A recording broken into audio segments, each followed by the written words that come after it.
এই জাগতিক জগতে যাব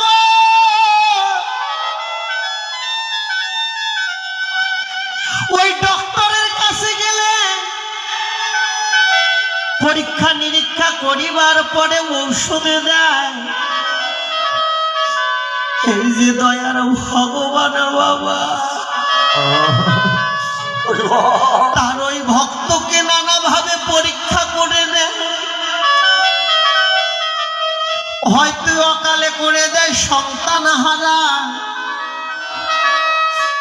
হয়তো অকালে করে দেয় মাতৃহারা, হয়তো অকালে কেড়ে নেয় অতি আপন জন বাবা। কেন নেয় এই জাগতিক জগৎ সংসারে গো মা? ওই একই সংসারে যদি স্বামী স্ত্রী দুইজন